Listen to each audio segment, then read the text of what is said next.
네, 시작하겠습니다. 오늘 5번째 시간입니다. 오늘 제목이 사람이 될 준비, 사람이 될 준비. 다음 시간부터 본격적으로 몸이 어떻게 만들어지는지, 그 몸이 만들어지기 직전 상태에서 뭘 준비하는 것인지, 그 무엇을 준비하는가, 이것을 보면서 사람의 몸은 어떻게 만들어졌고 무엇이 가장 중요하며 건강을 유지하는 데 뭐가 제일 중요한지 이런 것을 짐작할 수 있는 시간이 되었으면 좋겠습니다. 어, 긴 연휴 보내셨죠? 예, 오랜만에 제가 여러분을 만난다고 생각하고 마음이 두근두근 했는데 뭘 드릴 게 없어서 선물을 하나 준비를 하려고 했는데 예, 시를 하나 준비했습니다. 소강절 선생님이라고 중국의 유명한, 굉장히 유명하신 분이시죠. 저희들도 고등학교 때, 두보, 이백, 이런 분들의 시를 배우면서 이분 시를 배웠습니다. 음, 제가 알기로는 이분이, 당대에 거의 모든 세상의 이치를 깨달으신 분으로 그렇게, 알고 있습니다. 제가 먼저 읽어볼게요. 하늘 높이 솟은 달, 물 위를 스쳐오는 바람, 이러한 맑은 뜻의 맛을 깨달아 아는 이가 드물구나. 예, 제 주일환 선생님께서 중국어로 읽어주시겠습니다. 중국어로 읽으면 훨씬 더 맛이 있을 것 같아요. 음, 月到天心处，风 음. 来水面湿。一般轻意味，料得少人知。네, 감사합니다. 月到天心时，风来水面时，一般情意密。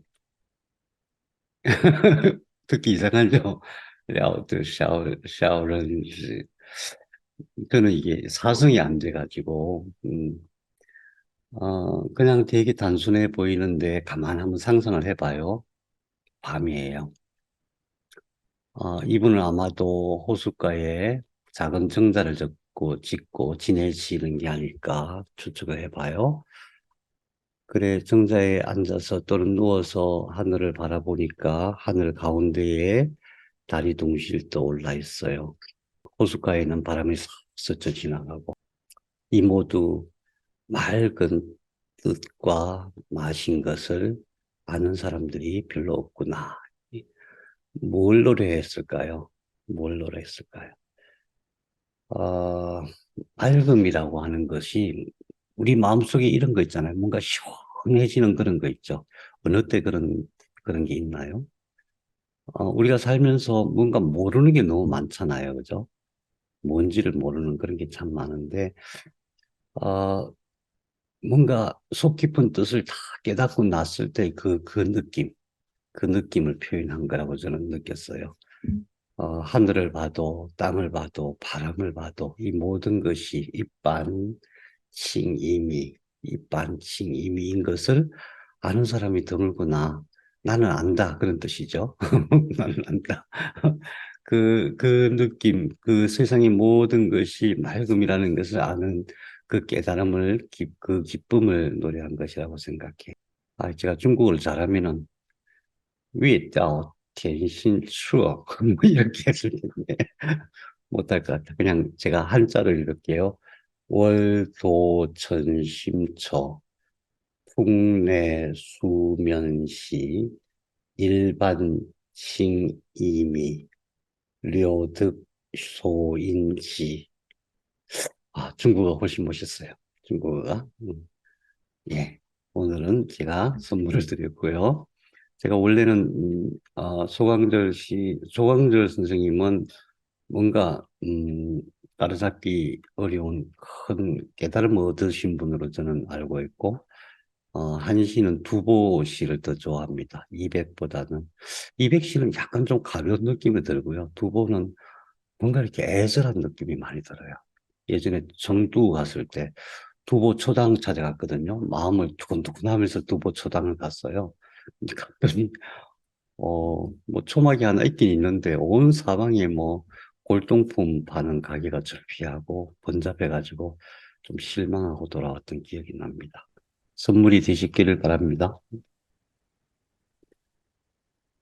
우리 기억을 되살려서 지난 시간까지 뭘 우리 공부했냐면은 반쪽짜리 세포와 반쪽짜리 세포가 만난다. 기적과 같이 만나는 거죠. 만나서 하나가 된다. 하나가 되는 것도 참 기적이에요. 완전히 서로 다른 남남이거든요. 정자와 난자는 서로 다른 존재예요. 근데 만나서 하나가 돼요. 하나가. 그때부터 몸이 만들어지기 시작하는 거예요. 우리 모두는 아빠의 반쪽짜리 세포와 엄마의 반쪽짜리 세포가 만나서 하나 돼가지고 거기서 출발된 거예요. 우리 몸은. 그래서 그 과정을 우리가 공부하는 이유는 그 과정에서 나타나는 여러 가지 생명 현상이 결국 우리 몸을 만들었던 그 생명의 원리가 건강을 유지하는 원리이기 때문에 그래요. 놀라운 일들. 거기서 우리가 제일 먼저 깨달았던 게, 아, 세포 하나하나가 엄청난 세포 의식이 있구나. 엄청난 지능이 있구나. 마음이 있구나. 이런 걸 깨달았죠. 그게 그냥 프로그램된 대로 지가 뭐 이렇게 대충 자연스럽게 또는 우연찮게 이렇게 어떤 뭐 만나고 결합하고 분열하고 이런 게 아니다. 처음부터 계획을 가지고 철저하게 준비해서 만나서 만들어지는 과정을 봤습니다. 그 중에서도 제일 신비스러웠던 것은 난자는 엄청난 에너지를 준비해 갖고 오죠. 엄청난 식량을 다 준비해요. 왜? 일주일 동안 우리 식구들이 다 먹고 살 수 있도록. 거꾸로 얘기하면은 내가 이걸 준비 못하면은 일주일? 한 4, 5일 있다가 5일쯤 있다가 우리 다 굶어 죽을 수밖에 없어. 이런 상황을 예견하고 준비를 해온 거죠. 그렇게 해서 만나서 세포가 돼가지고 첫 번째 변화가 언제 시작되냐 하면은 대략 32세포기. 그러니까 하나가 2개 되고 2개가 4개 되고 4개가 8개 되고 8개 16개 되고 그때부터 뭔가 변화가 시작돼요. 32세포기쯤 되면은 바깥에 있는 세포들이 변하기 시작해요. 바깥에 있는 세포들이 변하고 64세포기 되면서 좀 더 확실하게 변하고 변해서 나중에 엄마 자궁벽에 딱 도착했을 때 어떤 상황이 되냐면은 엄청난 위기 상황이 되는 거예요. 식량이 다 떨어진 거예요. 쌀이 다 떨어졌어요. 먹을 게 없어요. 어떤 방식으로든 에너지를 공급받아야만 살 수가 있는 상황이 됐을 때에 바깥에 있는 세포들이 서로 세포막을 없애가지고 다핵세포가 되죠. 아주 강력한 세포로 변신을 해요. 변신을 해가지고 그것이 자궁벽을 뚫고 들어가서 엄마 자궁벽 속에 있는 거기 조직에서 엄마 자궁벽 속에 있는 모세혈관, 자궁샘 이런 데에서 영양을 흡수해가지고 그걸로 식구들을 먹여 살리는 데까지 공부를 했어요. 그 과정에서 우리는 세포의식이라는 것을 알게 됐고, 세포가 신호를 받아서 한다. 그냥 뭐, 마음대로 움직이는 게 아니라 일정한 신호가 왔을 때 그 신호에 따라서 움직인다. 그 신호를 세포 자체적으로 만들기도 하고, 바깥에서 오는 신호도 있는데, 그것을 우리는 유선 신호와 무선 신호로 구별을 했죠. 유선 신호는 혈관이나 림프관이나 신경을 통해서 세포로 전달되는 것. 그때도 마찬가지로 세포 내부에 신호가 아무나 들어가는 건 아니거든요. 받아들일 준비가 돼 있을 때 들어가요. 그 다음에 무선 신호라고 하는 것은 세상에 잘 알려지지 않은 것인데 마치 난자가 정자에게 이쪽이야, 이쪽으로 와야 돼 하고 신호를 주는 그 신호를 얘기하는 건데 놀랍게도 그것이 칼슘이 주는 신호다. 세포, 그러니까 난자 속에 칼슘을 가득 채우고 정자 속에 칼슘을 가득 채워서 여기서 칼슘이 요동을 하면, 오실레이션, 요동을 하면은 그 파동을 따라서 정자가 감지해가지고 그 방향을 찾아갔다. 이 원리는 비단 수정 과정에서 또는 착상 과정에서만 나타나는 게 아니라 우리 몸 전체에서 늘 나타나는 거예요. 지금 말씀드린 그런 세포 신호도 그렇고 유선 신호의 방식도 그렇고 무선 신호의 방식도 그래요. 그 다음에 아직은 우리가 공부하고 있지 않지만은 이 세포가 분열하려면은 그 세포를 구성하고 있는 모든 물질들이 2배로 늘어나야 분열이 가능하잖아요. 근데 거의 하루 만에 이렇게 분열을 하잖아요. 하루 만에. 그러니까 영양이 필요한 거죠. 영양. 그러니까 처음에는 난자가 준비한 영양으로 분열을 하고 그 다음에 자궁벽에 들어가서는 엄마 자궁벽 속에 있는 영양을 뺏어와서 그것으로 분열을 하는 거죠. 그래서 그 엄마 뱃속에서 뺏어와서 하는 영양, 그 방식을 조직 영양이라고 해요. 조직 영양. 그래서 영양분이 충분히 공급될 때에 놀라운 변화가 일어나요. 이때는 이제 어떤 상황이냐 하면은 세포벽을 뚫고 들어가야 되니까 이게 강력한 다핵세포가 됐고 이 세포 이름을 영양막 세포라고 했어요. 영양막 세포가 계속 분화가 되면 나중에 태반이 되는 거예요. 태반. 음, 태반이 왜 신비롭냐면은 우리가 유전자를 조작해갖고 여러 가지 동물을 복제하기도 하고 또 실험실에서 생명체를 만들기도 하고 그래요. 생명체를 만드는 게 생명을 창조하는 게 아니고 세포 분열을 해가지고 생명 비슷하게 되기까지 했어요. 뇌를 만들기도 하고 심장을 만들기도 하고 그래요. 그런데 이게 왜 더 이상 진전이 안 되냐면 태반이 없기 때문에 그래요. 태반이 없기 때문에 남의 태반을 빌려야 돼요. 그래서 동물 복제를 할 때도 어, 핵이 합쳐지는 것까지는 할 수 있죠. 인공적으로. 근데 거기다가 전기적인 자극을 줘가지고 분열까지 할 수 있게 하는데 그것이 태반이 필요하기 때문에 다른 동물의 태반, 그러니까 자궁에 넣어서 그게 음, 이제 생명이 될 수 있도록 그렇게까지는 하고 있는 거죠. 그만큼 태반이 하는 일이 너무너무 신비롭고 중요해요. 태반이 하는 일이. 그거는 엄마 뱃속에 있을 때 일어난 일인데 왜 그 태반에서 일어나는 생명 현상을 우리가 이해해야 되느냐. 놀랍게도 우리 몸은 60조 개의 세포가 되잖아요. 그럼 그 60조 개 세포 중에서 엉뚱하게 역분하는 놈들이 생겨요. 거꾸로 역분해갖고 이세포가 되는 거예요, 이세포가. 그러면은 이놈이 다시 정상적으로 분화하는 과정에서 이상한 생명 현상을 일으키는 거예요. 그때 만일에 태반 성장인자, 태반이 만들어지는 그런 세포 신호까지 같이 붙으면은 이게 암이 돼요. 아주 지독한 암이 돼요.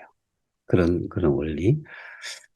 그런 원리 때문에. 아무튼 지금 우리가 배우는 이 모든 생명 현상이, 음, 성인이 되어서도 우리 몸속에서 일어날 수 있는 생명 현상이고, 그것을 체크해서 이 암 치료에 있어서는 굉장히 중요해요. 암 치료뿐만이 아니라 다른 것도 마찬가지지만은 암 치료에 있어서는 특히 이 사람이 되어지는 그 과정에서 일어나는 모든 현상을 암이 똑같이 흉내내서 생존을 하거든요. 그래서 이 지식이 굉장히 중요합니다. 자, 그러면은 오늘부터 우리가 배울 거는 이 이후에 이제 실제로 몸이 될 때까지 뭘 준비하는가 이거거든요. 자, 여기서 조직 영양이 막 공급이 되면은 놀라운 변화가 뭐냐 하면은 우선 이쪽에 하나 모여 있었잖아요. 이쪽 한 군데에 모여 있던 그것을 뭐라고 하죠? 뇌세포괴라고 한다 그랬죠. 인너셀 매스. 중국어는 뇌세포 단이라고 했죠. 모여 있던 것들이 인너셀 매스가 갑자기 가운데로 와가지고 두 개의 층판으로 두 개의 판으로 쫙 배열을 해요. 갑자기 여기 모여 있던 게 내려와갖고 두 개 판으로 쫙 배열을 해요. 두 개 판으로 쫙 배열을 한 다음에 차츰차츰 자라서 이렇게 공간을 만들고 원래 이제 이 공간이 만들어지기 전에는 여기에 두 개의 판으로 쭉 배열을 해요. 두 층판. 그래서 이름이 이중층이에요. 이중층, 두층 배합판 이렇게 얘기를 해요. 이중층판이 돼요. 그래갖고 이게 쭉쭉 세포는 지금 2단계에서 계속 분열을 하고 있는 거예요. 처음에 하나가 두 개로 분열하는 그때부터 계속 분열을 하는데 이때 어떤 변화가 있었냐 하면은 아사 직전이었잖아요. 영양이 없어서 굶어 죽기 직전이었는데 그때에 영양막 세포들이 가서 에너지를 막 뺏어왔어요. 엄마한테서 뺏어와가지고 이게 막 공급이 되니까 얘네들이 계속 분열하면서 분열을 하는데 제일 먼저 특별한 변화가 뭐냐면 가운데에서 두 개의 층판을 구성한다는 거예요. 그래갖고 이게 이쪽에 막을 하나 만들고 이쪽에 하나 막을 만들어요. 그래서 이 안에 있는 이 공간을 뭐라고 하냐면은 여기는 이제 나중에 양수가 가득 차요. 그래서 그것을 양막 공간이라고 하고 밑에 있는 것을 난황 공간이라고 해요. 난황 공간. 어떤 차이가 있냐면은 이 난황 공간은 여기서 모아오는 에너지를 사실은 여기서 좀 정화해요. 정화해서 이쪽으로 보내가지고 이게 창고로 쓰는 거예요. 에너지 창고, 에너지를 모아두는 그런 역할을 하고 이 위에 거는 나중에 이제 양수가 가득 차서 이게 나중에 몸이 되는 거거든요. 이게 몸이 될 때에 그것을 보호하는 역할을 해요. 그래서 위를 양막 공간이라고 하고 밑을 난황 공간이라고 해요. 그럼 이 주변에 또 뭐가 있죠? 영양막 세포층들이 있죠. 이게 또 이제 계속 증식하면서 분화를 해요.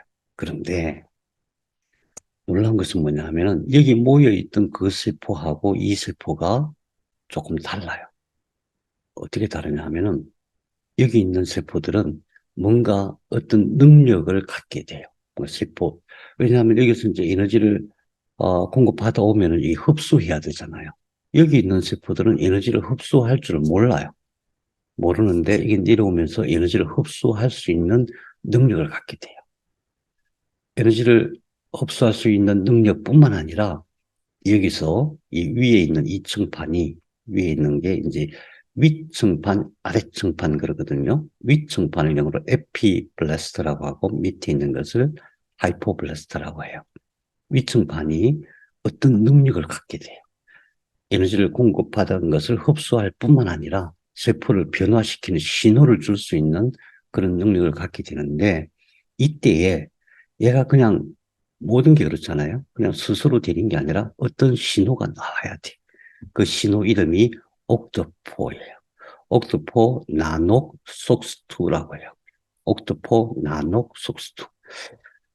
이 저도 영어 되게 싫어하거든요. 영어 되게 싫어해요. 영어만 보면 머리가 아파요. 여러분들도 아마 안 비슷하신가? 저하고 비슷하신 분이 계실 거예요. 계실 텐데, 그럼에도 불구하고, 왜 이걸, 그것도 강좌의 초반인데, 아직 한 달밖에 안 됐는데, 왜 이걸 자꾸 이런 걸 써놓느냐 하면은, 너무너무 중요하기 때문에 그래요. 너무너무 중요하기 때문에. 예를 들면은, 이게 이제 이 능력을 갖추는데 필요한 신호가, 세포 신호가 옥토포거든요. 이 중에서 옥토포가 제일 중요해요. 옥토포가 발현되는 순간부터 그 세포가 역분화를 어디까지 하냐면은 이 세포까지 거꾸로 역분화해요. 무슨 말이냐면 피부세포에 만일에 옥토포가 발현이 되면은 이 피부세포가 거꾸로 계속 역분화하고 이거하고 똑같은 세포가 돼요. 이거하고 똑같은 세포가 되면은 거의 새로운 생명체가 될 수 있는 거예요. 악성암이라고 하는 게 그런 원리거든요. 그러면 옥토포를 억제할 수 있는 방법을 찾아야 되잖아요. 현대의학이 그거 못 찾았어요. 놀랍게도. 그런데 한약에는 있어요. 한약이. 옥토포를 억제하는 물질이 관루인이라고 하는 관루근 또 관루인 이런 약에 그런 성분이 있어요. 그런 식으로 이게 약을 찾아 나가는 거예요. 물론 이제 지금 말씀드린 건 아주 악성암을 완전히 역분화된 아주 악성암을 얘기하는 거예요. 그래서 제가 이런 걸 자꾸 음, 적는데 여러분 지금 당장 외우지는 않아도 돼요. 그냥 한번 들어놓는 게 중요해요. 왜냐하면 나중에 이걸 따로 정리해서 공부할 때에 한번 들어놓으면은 그게 고리가 돼가지고 훨씬 오래 기억이 되기 때문에 그래요. 그래서 제가 이런 꼬부랑 글자를 적어 놓는다고 해서 싫어하지 마시고, 뭐 어려워 이런 생각 하지 마시고, 복잡해 그런 것도 하지 마시고, 그냥 이해만 하시면 돼요. 네. 그래서 어쨌든 이층판이 된다. 이층판이 됨으로써 어떤 일이 벌어지느냐? 위에는 양막 공간이 탄생하고 밑에는 난항 공간이 탄생한다. 그러니까 바깥에 있는 이 세포들과 다른 층이 만들어지고 이 세포, 이걸 이제 배아라고 해요. 배아. 배아와 영양세포층 사이에도 공간이 조금씩 벌어지기 시작해요. 실제로 몸이 되는 것은 이거예요. 자, 그게 이제 그 모습이 이거예요. 실제 사진이에요. 두층판이 되는데 이게 두층판이에요. 그러니까 이게 선이 아니고 면이에요. 동그란 구 안에 두 개의 면, 두 개의 막 같은 게 이렇게 쫙 형성이 되어 있는 상태예요. 이게 위층판이고 이게 아래층판이에요. 에피블러스터, 하이포블러스터. 그래서 이 위에 있는 공간이 양막 공간, 이 밑에 있는 공간이 난황 공간. 양막 공간을 엠니오닉 캐버티라고 하고, 밑에 있는 공간, 난황 공간을 욕색이라고 해요. 그런데 이때 또 한 가지 변화가 뭐냐 하면은 이 위에 있는 세포가 좀 더 강력한 세포가 돼요. 강력한 세포가 되는데 필요한 게 옥토포라는 세포 신호라고 그랬죠. 옥토포, 속스투, 나노 이런 세포 신호가 왔을 때 이렇게 변해요. 그러면 이거는 이제 이 세포 이름이 이 세포하고 이 세포 차이를 보면 이건 되게 조그맣죠, 그죠? 자세히 안 나와 있는데 그냥 입방째, 그냥 정육면체 정도 되는 그런 크기고 밑에 있는 거는 이 위에 있는 거는 길쭉해져요. 정육면체인데 길쭉한 세포가 돼요. 그것을 원주세포라고 해요. 원주세포. 중국어로 주상세포라고 되어 있더라고. 밑에 있는 걸 입방세포라고 해요. 자그마한 세포예요. 그래서 두층판이라고 하더라도 위에 있는 것, 다시 말해서 위층판, 에피블레스트가 더 강력한 세포가 되어서 이게 주체적으로, 주도적으로 몸을 만들어 나가요. 그러면 밑에는 이제 영양을 공급하는 역할을 하고, 위에서는 이제 양수가 가득 차지면서, 이 몸이 되어지는 과정에서 이것을 보호하는 역할을 하겠죠. 음. 그래서 12일차 정도 됐을 때에 어떤 변화가 생기냐 하면은, 자, 바깥에, 이게 배아라고 그랬잖아요, 이게 배아고, 이 바깥에서 변화들이 막 생겨요. 이 공간들이 생기고, 이게 막 뻗쳐나가고, 이게 솜털 같은 것들이 막 생기고, 여기 또 공간들이 생기고 그래요. 왜 그러냐 하면은, 이때쯤 되면은 엄마의 자궁벽으로부터 벌써 12일 차인데, 자궁벽으로부터 굉장히 많은, 혈액과 자궁샘에서의 물질들을, 영양분들을 막 공급을 받아요. 왜냐하면은 이 세포들이 계속해서 분열을 하고 있거든요.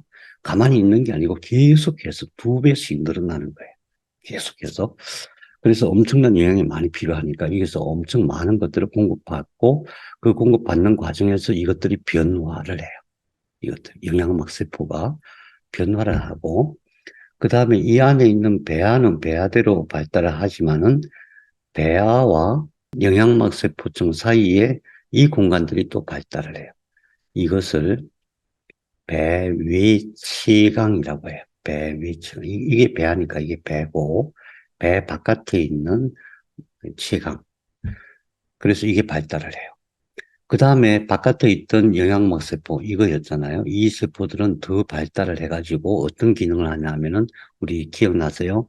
얘네들이 하는 것들이 에너지를 끌어오는 역할도 하고, 진짜 중요한 게 뭐냐 하면은, 이때도 마찬가지로 이 세포층들이 엄마의 자궁벽 세포들이 볼 때는 이건 완전히 이물질이거든요.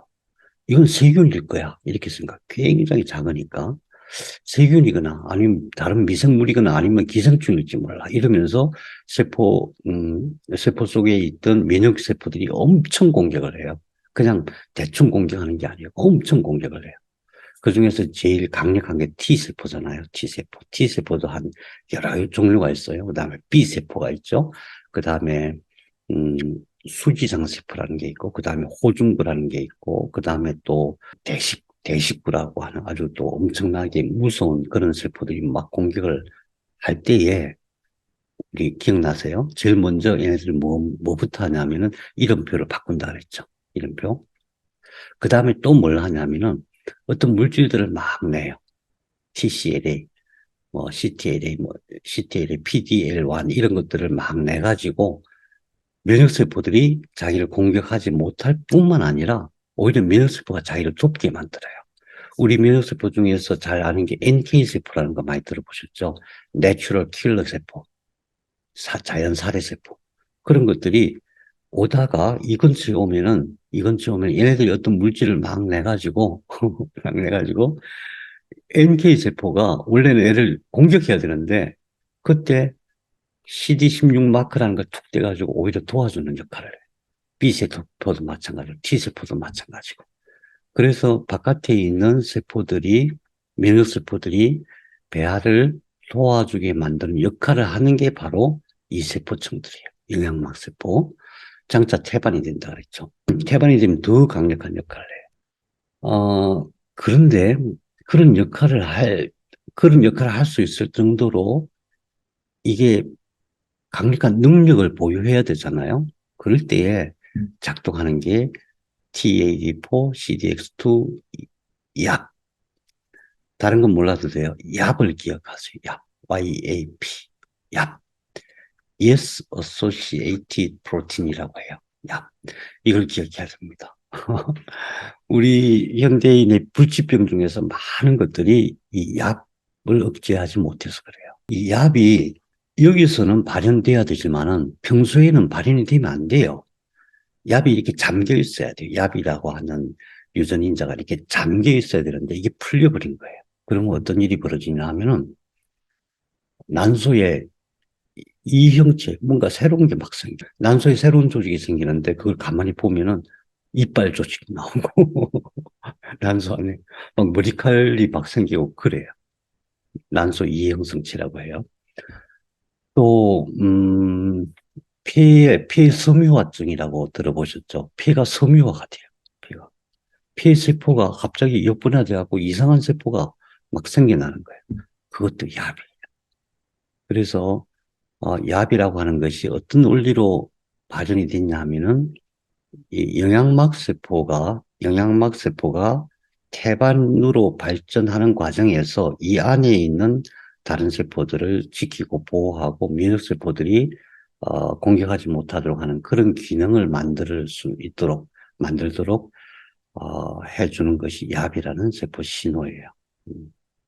그런 현상들이 벌어지고 있다. 자, 다시 기억하면 이것만 있었는데, 바깥에 있는 영양막 세포들이 막 발달하고 그 사이에 또 다른 공간이 생긴다. 그 사이 또 다른 공간을 배외체강이라고 한다.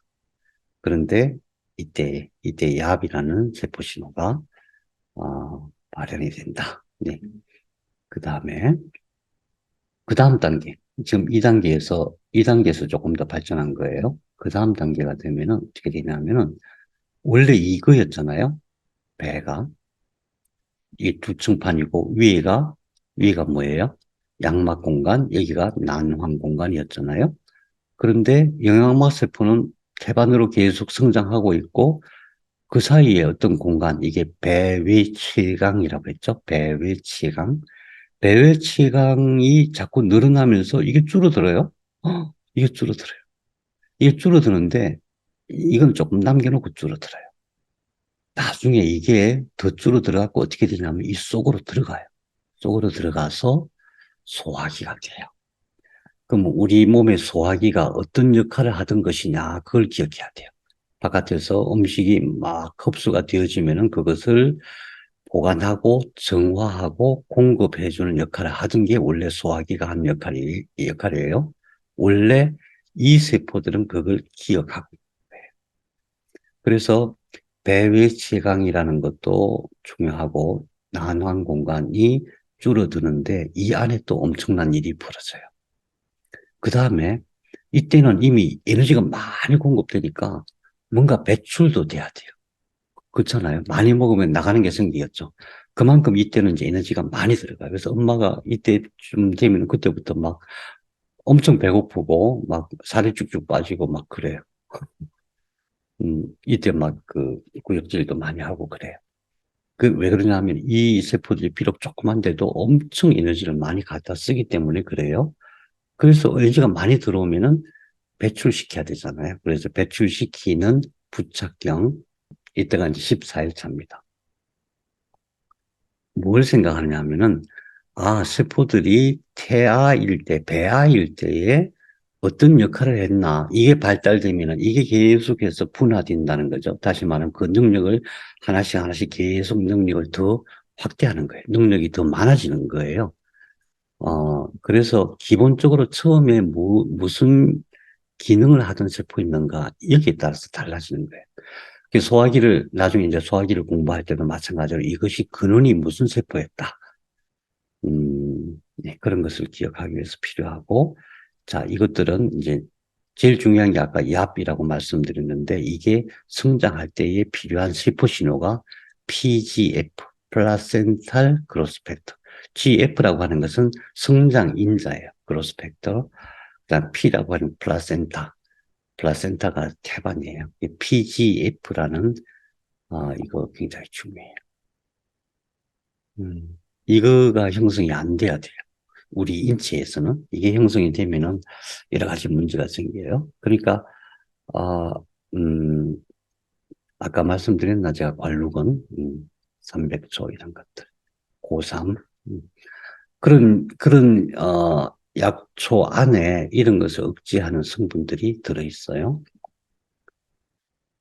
자, 말 나온 김에 이제 태반은 나중에 따로 공부할 기회가 없을 것 같아서 이 상태에서 지금 이 바깥에 있는 이 세포들, 이게 처음에 영양막 세포였잖아요. 처음에. 그 영양막 세포들이 계속 분화하고 해서 이렇게 됐는데 이것들이 나중에 태반이 되는 거예요. 그 태반이 되는 과정을 한번 봐요. 태반이 된다는 것은 어떤 의미냐. 태반이 하는 우선 기능을 보면은 조혈모세포의 분열 및 분화. 조혈모세포를 누군가가 만들었다는 얘기죠. 만들면 그것을 계속 분열시켜서 많아지게 한다. 지금 성인한테는 그건 누가 해요? 성인에게는 누가 하냐면 골수에서 하죠. 골수. 골수세포가 하는 역할을 벌써 이 조직 태반에서 하고 있었던 거예요. 음, 그 다음에, 혈액세포 형성. 혈액세포의 원초적인 세포가 조혈모세포거든요. 우리 몸속에 피가 정말 중요하잖아요. 혈액과 관련된 질병이 어마어마하게 많아요. 모든 것은 혈액 문제다. 이렇게 주장하는 사람도 있을 정도예요. 이 혈액을 깨끗하게 하고 잘 돌게 하고 이게 건강에 있어 정말 중요한데 모든 치료에 있어서 기본이죠. 이 혈액은 어디서 만드냐 하면 조혈모세포에서 만든다. 그런데 초기에는 엄마 뱃속에 있을 때 아주 이만할 때에는 태반에서 만든다는 뜻이에요. 태반에서 만드는데 놀라운 것은 이 근원세포는 또 아까 그 난황 공간에서 만들어져요. 난황 공간, 밑에 있는 난황 공간. 그래서, 이게 지금 태반은 나중에 다 떨어져 나가는 거잖아요. 근데 난황 공간은 나중에 들어와서 소화기가 돼요. 장이 되거든요. 그러니까 우리가 혈액과 관련된 질환을 치료할 때는 반드시 장 치료를 같이 해야 돼요. 장이 혈액 성분들을 조절하는 역할을 하기 때문에 그래요. 왜? 처음부터 그랬거든요. 제일 처음에 혈액을 만드는 원초세포, 그걸 혈액섬세포라고 하는데, 혈액과 혈관을 만드는 근원세포를 원래 장차 장이 되는 그 세포층에서 만들어요. 그래서 장하고 혈액 관계가 그렇게 중요해요. 거기도 마찬가지로 어떤 세포 신호가 있겠죠. 근데 어쨌든 태반에서 이것들을 급격하게 많이 만들어요. 왜 그럴까요? 왜 태반에서 혈액과 관련된 일을 할까요? 왜 그러냐 하면은 이거예요. 이 굉장히 중요한 그림입니다. 이걸 꼭 기억해 놓으시기 바랍니다. 이거. 태반. 이 영양막 세포들이 바깥에 있는 것들이 이렇게 모여서 태반을 형성해요. 태반을 형성하는데 이것은 이 태아가 만든 세포들이죠. 근원이 영양막 세포니까. 근데 여기에 엄마 혈관이 이렇게 연결돼요. 그런데 진짜 우리가 관심을 기울여야 될 것은 뭐냐 하면은 이 혈관과 아기의 혈관이 붙어 있지 않아요. 그러면 어떤 의미예요? 이 혈관은 아기가 만든 거예요. 태아가 만든 거예요. 그래서 태아가 자기의 어떤 독립적인 생명체로 발달하기 위해서 꼭 필요한 것이 영양을 공급받는 공급망인데 그것도 대량으로 공급받는 시스템이 바로 혈관 시스템이거든요. 그 혈관을 자기가 자기 스스로 만들어야만 된다는 거예요. 왜 그럴까요?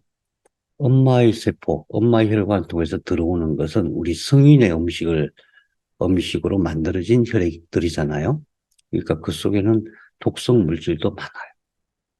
음, 꼭, 임신했을 때 어떤 안 좋은 음식을 안 먹는다고 하더라도 성인이 먹는 음식과 태아가 받아들일 수 있는 음식에는 차이가 있어요. 그래서 그것을 정화해야 돼요. 감지하고. 그래서 내 혈관이 따로 필요한 거예요. 이 혈관이 하는 역할이 단순히 그냥 피가 돌게 하는 그런 관만 역할을 한다. 그게 절대 아닌 거예요. 혈관 안에는, 혈관 내피세포 속에는 또 신비한 능력이 있다. 이걸 기억하셔야 돼요. 그래서 어떤 생명체가, 우리 몸에서 어떤 새로운 생명체가 탄생할 때에 그게 어느 시점부터 강력해지냐. 그 세포들이 자기 스스로 혈관을 만들었을 때부터 아주 강력해져요. 예. 암 치료할 때 그게 정말 중요해요. 암에서도 이제 신생혈관이라고 해요. 신생혈관을 억제하는 항암제가 하나 딱 있긴 한데 그 효과가 별로 오래 못 가요. 그런데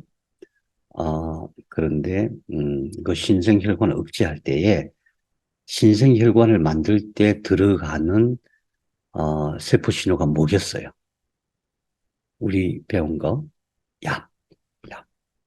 그 다음에 음, 플라센탈 그로스펙터 PGF 이 두 개를 반드시 억제해 줘야만 암세포의 신생혈관 생성이 안 되는 거거든요.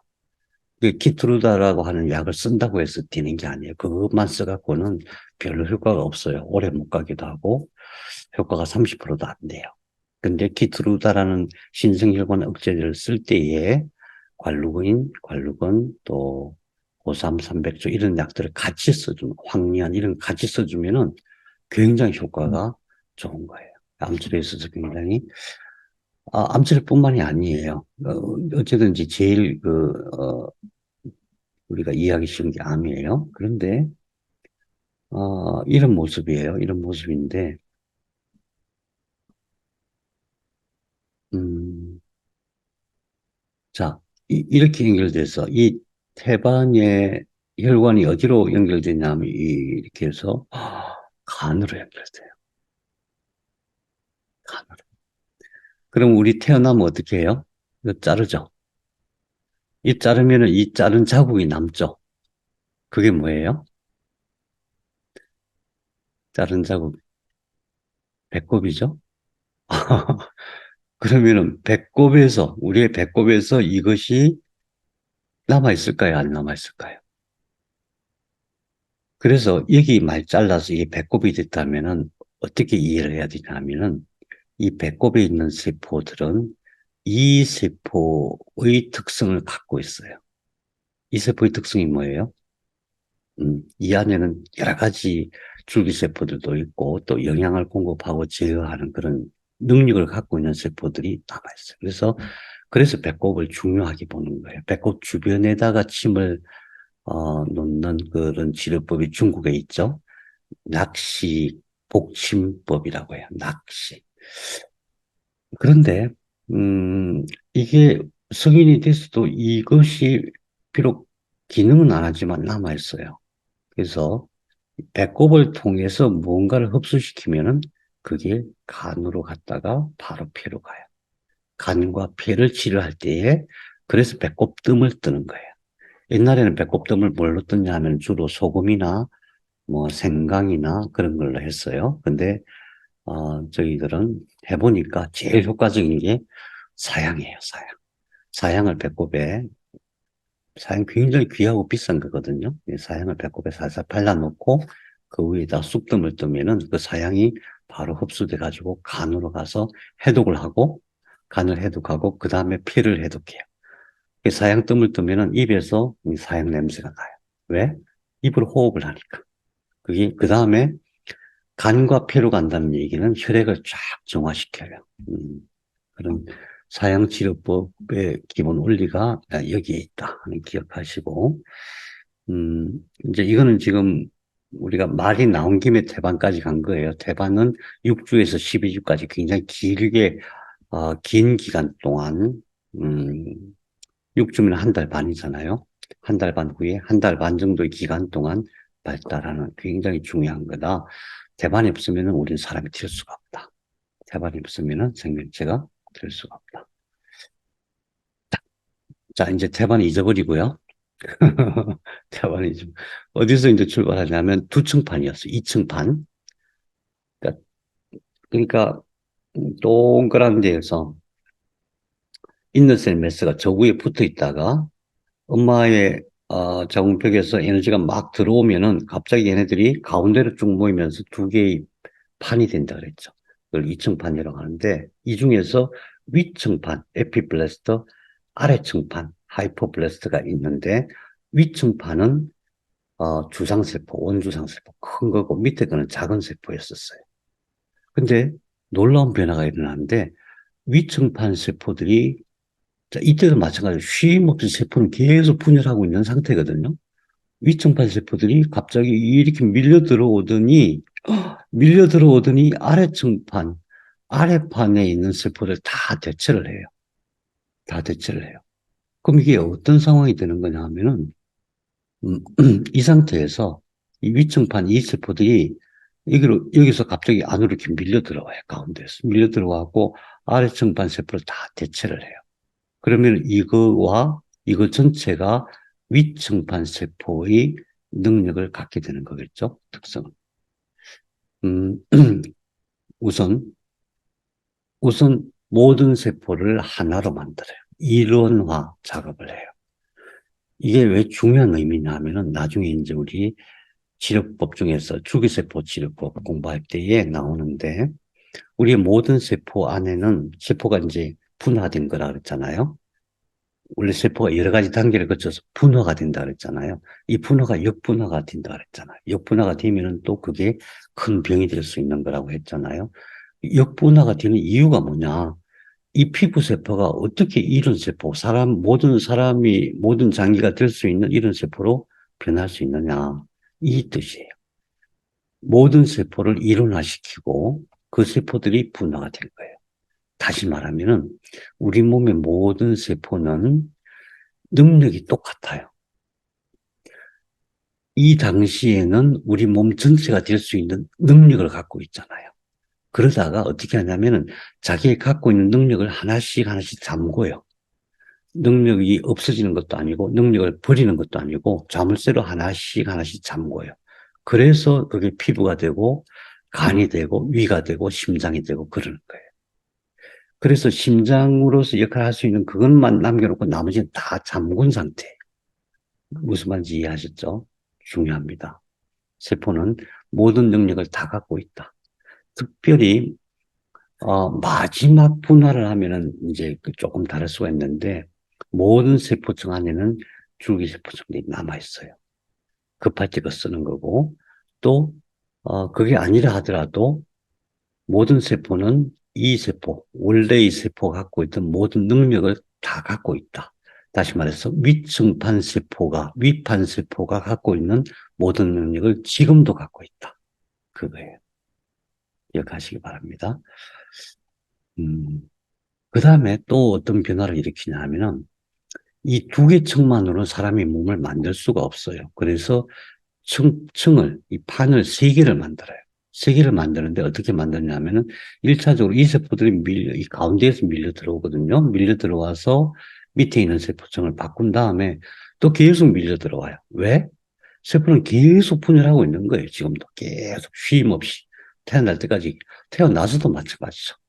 태어날 때가 25조 개가 돼요. 이 세포수가 25조 개. 성인이 되면 60조 개가 되는 거예요. 그래서 하나의 세포가 10달 동안 쉬지 않고 계속해서 분열하고 있는 상황이에요. 그래서 이때는 계속 분열해가지고 증식해서 이 밑에 층을 다 대체한 다음에는 가운데 층을 채워요. 가운데 층을 채워요. 그렇게 해서 세 개의 층판이 돼요. 그것을 삼배엽이라고 해요. 이때까지는 배아라고 그러고 이때부터 배엽이라는 말을 써요. 삼배엽에 대해서 그래서 이름이 위에 있는 것을 외배엽, 가운데 있는 것을 중배엽, 바깥에 있는 것을 내배엽이라고 해요.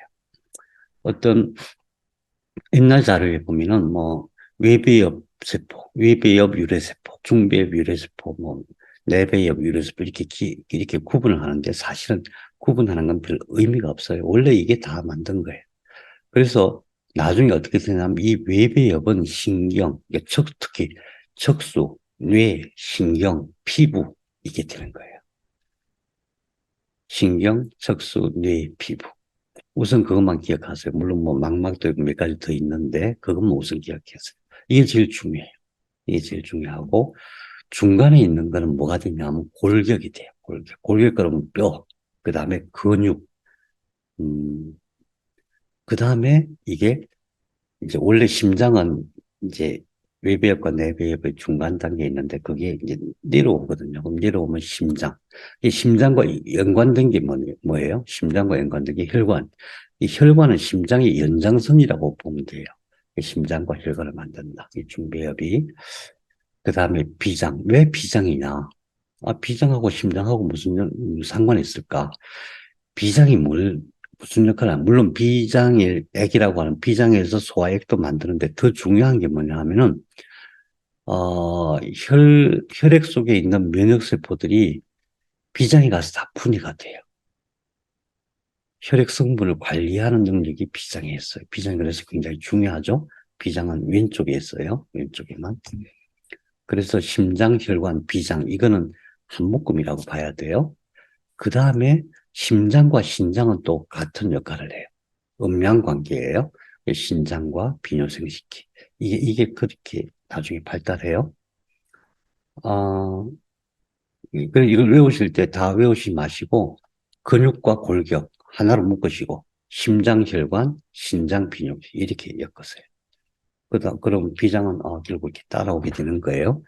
그 다음에 이 내배엽은 어떤 역할을 하냐면은, 원래 이 밑에 있는 게 난황 공간이잖아요. 이 난황 공간이 밀려 들어가요. 밀려 들어갔고, 어, 장부가 되는데, 그 장부, 제일 처음에 뭐가 되냐면 소장이 먼저 돼요. 소장이 먼저 되고, 위로 대장이 되고, 위장이 돼요. 소장, 위장, 대장 원래는 하나예요. 그 다음에 방광요도, 그 다음에 쭉 올라가고, 폐도 심장과 같은 근원이 있는데, 어쨌든 여기서 이제 폐와 연관이 있는 게 인두, 기도, 이렇게 올라가요. 이 갑상선까지. 그게 레벨. 이걸 다 외우려고 생각하지 마시고, 이렇게 분노화돼서 가는구나. 3배엽 단계에서 진짜로 몸이 만들어질 준비를 한다. 이 세계층이 몸이 만들 준비를 한다. 그 문제. 무슨 문제가 있냐면은,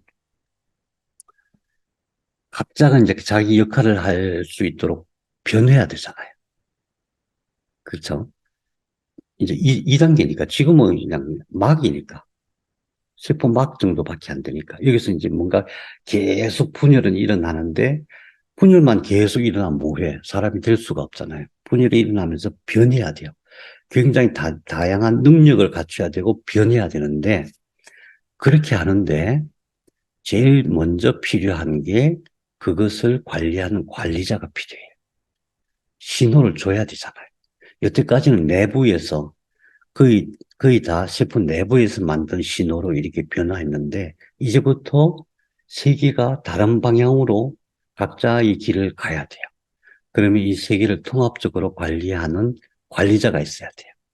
그래서 놀랍게도 제일 먼저 하는 게 뭐냐면, 몸을 만드는 데 있어서 제일 먼저 준비하는 것이 바로 임시관리자예요. 임시관리자. 이 가운데에다가 임시관리자를 하나 쫙 만들어요. 그 이름이 적색이라고 해요. 노토코드. 이거 꼭 기억해 두세요. 적색. 어떤 식이냐면 이게 위층판 아니지 이제 이거는 외배엽, 중배엽, 내배엽이죠. 외배엽, 중배엽, 내배엽. 그러면은 이 가운데에서 가운데에서 또 세포들이 쭉 들어와가지고 이만한 관을 만들어요. 관. 항상 공간을 먼저 만들어요. 관을 만들어요. 이 관이 이렇게 쭉 형성이 돼요. 만들어져 가지고 위에 지금 이게 평평한 층이잖아요. 그래서 이게 쭉 들어가고 이게 쭉 들어가서 관을 만들어요. 가운데. 얘 이름이 바로 척색이고 얘가 임시 관리자가 돼요. 최초의 관리자예요. 최초의 관리자. 다시 말하면 우리 몸은 처음부터 만들어질 때 어떤 순서로 만들어지냐 하면은 세포들이 일정 분량 쭉 늘어나고 임시로 조직 영양은 엄마 뱃속에 가서 막 강제로 뺏어오는 거니까 그것은, 어, 실제로 뭐, 많지도 않을 뿐만 아니라, 음, 이제 그 공급이 원활하지도 않거든요. 어쨌든 그 상태에서 제일 먼저 몸이 만들어지는 준비를 하는 것이 바로 척색이다. 임시 관리자다. 그러니까 몸은 어떻게 만들어지냐면은 관리자가 전부 전체적으로 관리를 해서 만들었고, 그러면 이게 나중에는 이 임시 관리자 끝까지 가는 게 아니고 본격적인 관리자를 얘가 만드는 거예요. 그러니까 본격적인 몸을 만드는 관리자가 나타날 때까지 임시로 역할을 하는 게 바로 척색이에요. 그럼 최후에는 이 관리자가 뭐가 관리자가 되느냐? 그게 이제 예, 척수예요. 척수. 그래서 이제 앞으로 다음 시간 좀 우리가 척수를 공부할 텐데 굉장히 중요합니다. 이 물고기는 이름이 창고기라는 거예요. 창고기. 놀랍게도 얘는 척색 이거 하나밖에 없어요. 척수도 없어요. 뇌도 없어. 아무것도 없어. 그냥 척색만 있어. 척색만 있는데도 생명체가 유지가 돼요. 창고기라고 해요. 그래서 이제 진화론 입장에서 여기서부터 이렇게 진화했다 이렇게 보는 거고, 창조론에서는 아 뭔가가 창조하시는 분이 창조하시는 분이 장고기는 이렇게 만들고 얘는 이렇게 만들고 얘는 이렇게 만들고 그렇게 만들었구나, 그렇게 이제 얘기할 수 있는 거죠. 최후의 아, 예, 최초의 관리자가 척색이다.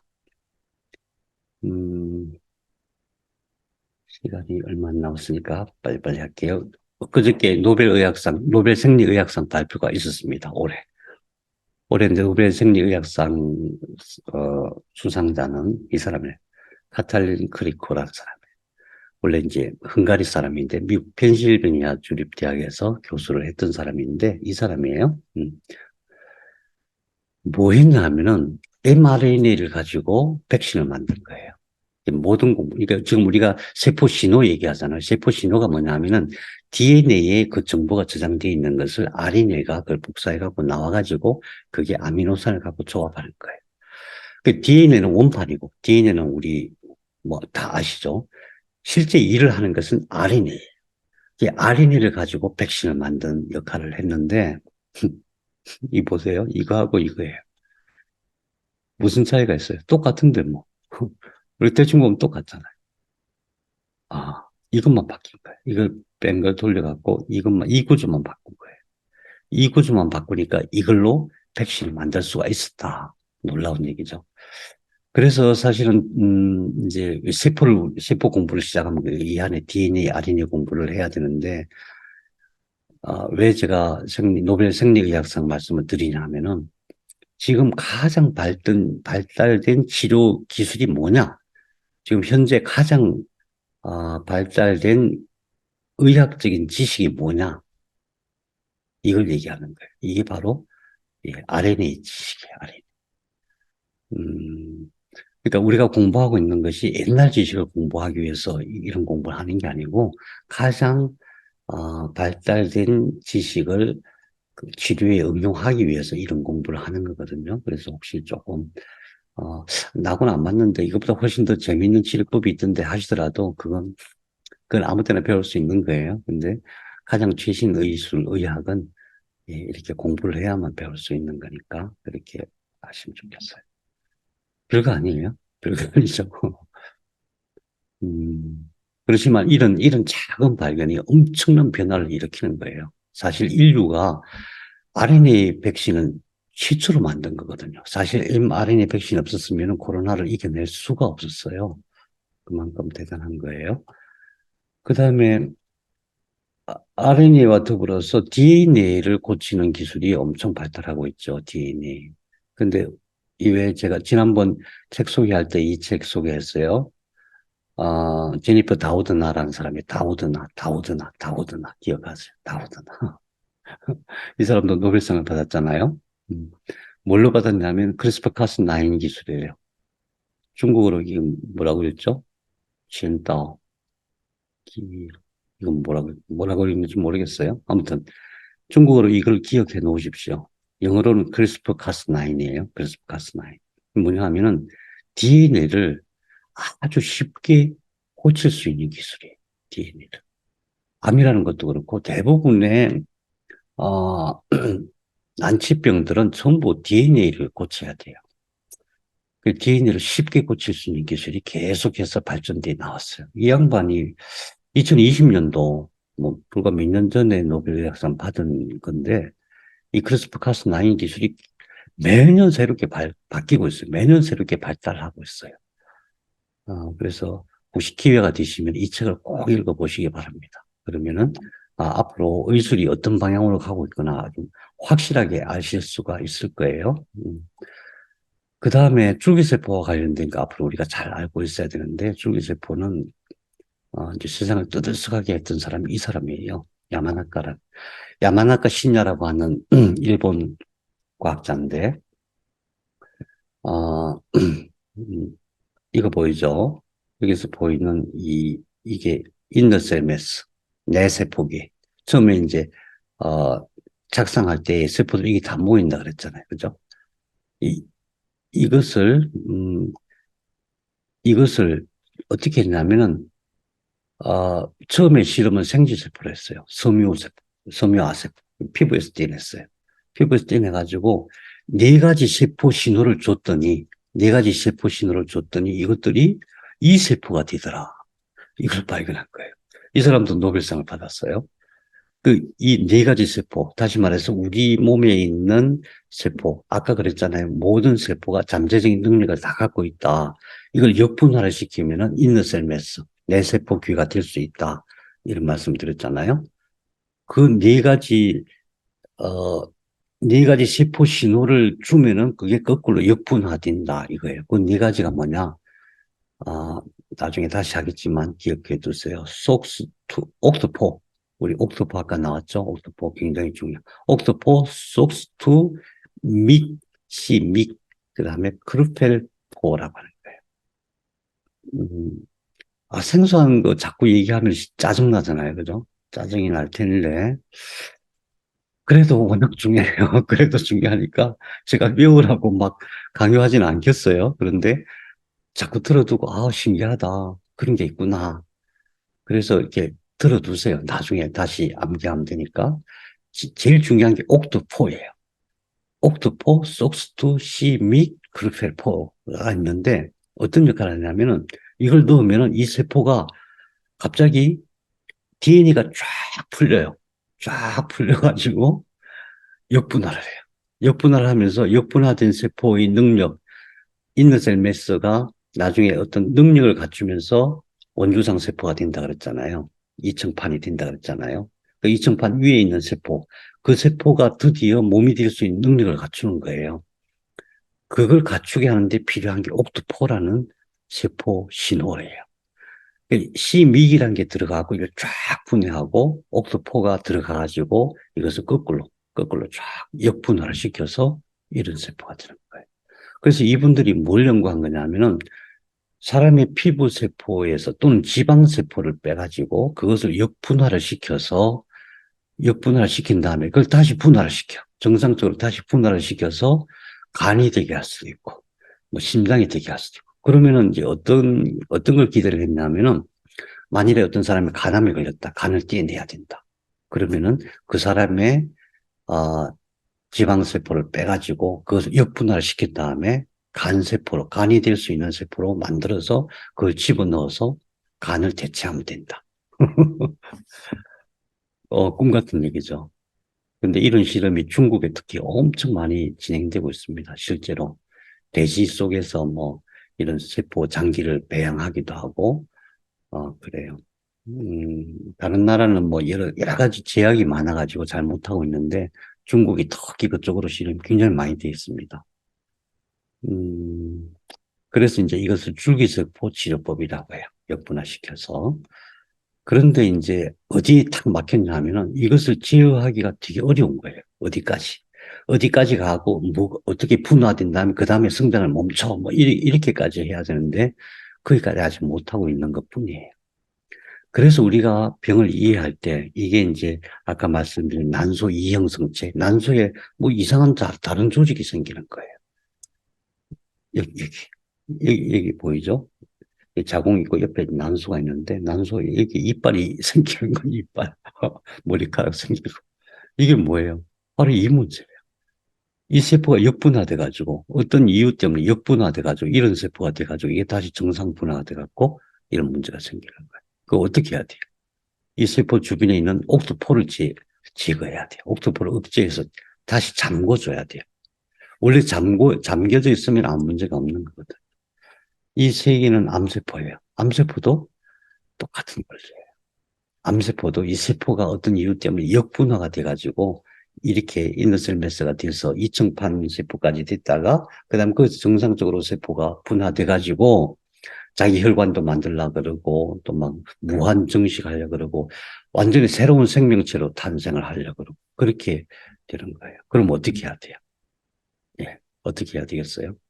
옥토포 억제 반드시 해야 돼요. 옥토포 속스도 반드시 억제해야 되고 얍도 YAP 얍도 억제해야 되겠죠. 그 다음에 플라센탈 그로스 팩터 PGF 반드시 억제해야 되겠죠. 네, 그런 걸 억제해야 되는데 그걸 항암제로 만들려고 무진 노력했는데 아직 다 실패했어요. 근데 이 한약에는 있다 이런 얘기죠. 아, 그 다음에 요 근래에 엄청 핫한 게 있어요. 위고비라고 들어보셨어요? 위고비, 삭센다, 오젬픽 혹시 들어보셨습니까? 미국에서 난리가 났어요. 미국 주식 시장이 막 난리가 났어요. 왜냐하면은 릴리라는 회사에서 위고비를 만들었는데 그게 어떤 약이냐면은 비만을 치료하는 약이에요. 비만. 비만을 치료하는데 희한하게도 당뇨가 같이 낫고 그 다음에 골다공증이 나아요. 이 세 가지가 동시에 낫는 거예요. 이 세 가지 다 어려운 병이거든요. 그래서 이 기본 원리는 뭐냐 하면은 GLP-1이라는 세포 신호가 있어요. 우리가 밥을 먹으면은 소장에서 GLP-1이 만들어져요. 갑자기 쫙 생겨가지고 밥 먹었다는 신호를 췌장에 쫙 보내서 췌장에서 그때 이제 어, 그 이제 이 세포를 흡수할 수 있는 물질을 만들어내잖아요. 음.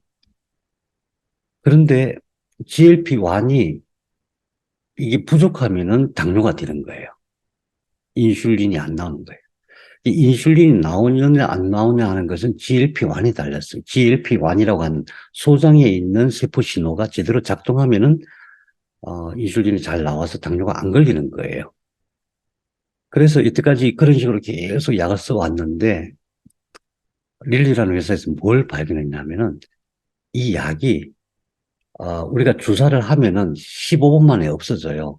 그래서 이걸 오래 몸속에서 활동할 수 있도록 만들고 두 번째로는 그때까지 몰랐는데 작년까지만 해도 몰랐는데 요 근래 뭘 발견했냐면 이 신호를 GLP-1에만 줘서 안 되고 이게 뇌까지 가야 돼. 뇌에 같이 신호를 주니까 이게 해결이 되는 거예요. 그래서 인슐린이 이제 정상적으로 공급되고 더 놀라운 것은 췌장에서 인슐린을 못 만들던 췌장이 이게 정상적으로 작동하니까 인슐린을 만들기 시작하는 거예요. 당뇨가 근본적으로 해결되는데 더 놀라운 것은 당뇨하고 비만이 같은 원리인 거예요. 살이 같이 갑자기 빠져요. 살이 빠지는데 그때에 반드시 뇌에도 같은 신호를 줘야 돼. 그래서 뇌에도 같은 신호를 주고 소장에도 같은 신호를 줄 수 있는 그런 약을 만든 게 위고비인데 이게 지금 미국에서 엄청나게 많이 팔리는데 너무 생산하는 거에 비해서 너무 많이 팔려고 지금 다른 나라에 수출을 못 해요. 다른 나라에서 이거 수출하려고 지금 수입하려고 난리예요. 왜냐하면 효과가 너무 좋고 부작용이 없고. 그래서 이제 지금은 사람들이 당뇨는 이제 다 잡았다. 당뇨는 이제 문제가 안 된다. 그렇게 얘기를 해요. 음, 그게 뭐냐 하면은, 그게 뭐냐 하면은 결국은 유전자예요, 유전자. 그러니까 그 세포 신호예요, 세포 신호를 연구하고. 아까 봤죠? 뭐 하나 N에서 NH로 싹 바꾸기만 하니까 3번에서 5번으로 싹 바꾸기만 하니까 다른 효과가 나타나고 그런 식으로 아, 음, 그런 식으로 지금은 약이 만들어지고 있어요. 거기다가 CAR-T라고 하는 것은 어떤 거냐 하면은 백혈병을 치료하는데 주사 한 방이면 돼요. 주사 한 방이면은 백혈병이 치료가 돼요. 아, 이거는 뭐냐 하면은 음, 이제 아까 이 크리스프가 온다 이 책 이거 보셨죠? 크리스프 카스9 이 기술을 이용해 가지고 우리 유전자를 이렇게 고치는 거예요. 뺄 거 빼고 넣고 이런 식으로 고쳐 가지고 그러니까 우리 몸에서 혈액을 또는 세포를 추출해 갖고 거기서 유전자를 고쳐 가지고 그 세포 신호를 왕창 증식해 갖고 왕창 많이 만들어서 뭐 몇십억 개를 만들어서 다시 주사해 놓는 그런 방식의 치료법이에요. CAR-T. 근데 한 번 하는데 보통 뭐 4억 2천만 원, 4억 2천만 원. 비싸죠. 현재는 그래요. 그런 식이에요. 그래서 이제 왜 제가 이 말씀을 드리냐 하면 우리의 공부 방향이 그런 거예요. 그러니까 옛날 지식이 아니고 현대적인 지식을 공부해야만 실제로 잘 써먹을 수 있다. 그런데 우리는 뭐 신약을 만들겠다 이런 것도 아니고 뭐 어떤 거대한 시설을 만드는 게 아니라 우리 스스로 이 작은 규모로도 그런 효과를 낼 수 있는 방법을 찾아가는 그런 공부를 하고 있다. 이런 말씀을 드리고 싶어요. 요약하겠습니다. 이중증, 인네셀메스, 뇌세포계가 이중증으로 바뀌면서 드디어 몸을 만들 준비가 완료된다. 그때 옥트4라는 것이 세포 신호가 작동을 해야 된다. 그 다음에 이중층을 만들면은 위에 있는 양막 공간과 밑에 있는 난황 공간이라고 하는 두 개의 공간이 만들어진다. 그 다음에 이것들이 배가 이제 줄어들고 바깥 이양막 세포들이 늘어나면서 배외 채광이라고 하는 그 공간들이 새로 만들어진다. 이제 다음 시간에 보시겠지만 거기에 이제 혈관과 혈액을 만드는 중요한 역할을 하게 돼요. 그때에 영양막 세포가 배회체관까지 만들면서 더 커져서 나중에 태반이 되는데 그때에 반드시 발현돼야 되는 세포 신호가 얍과 PGF다. 얍 PGF를 꼭 기억하시고 옥토포 얍 PGF 꼭 기억하시고 그 다음에 두 층판으로 안 되고 세 개의 층판이 필요하기 때문에 3배역으로 바뀐다. 그때 어떻게 바뀌냐 하면은 바깥에 위층판이 내려와갖고 아래층판을 대체하고 그 다음에 위층판이 또 들어와가지고 가운데 층을 만들고 그래서 외배엽, 중배엽, 내배엽이 된다. 그 다음에 이제 몸을 만들기 위해서는 최초의 관리자가 꼭 필요하다. 우리 몸에서는 관리자가 제일 먼저 역할을 한다. 관리자가 없으면 안 된다. 그래서 관리자가 중배엽에서 관처럼 형성되어진다. 그것도 마찬가지로 외배엽이 내려와 가지고 관을 만든다. 그것이 지출 관리자가 된다. 그 이름이 적색이다.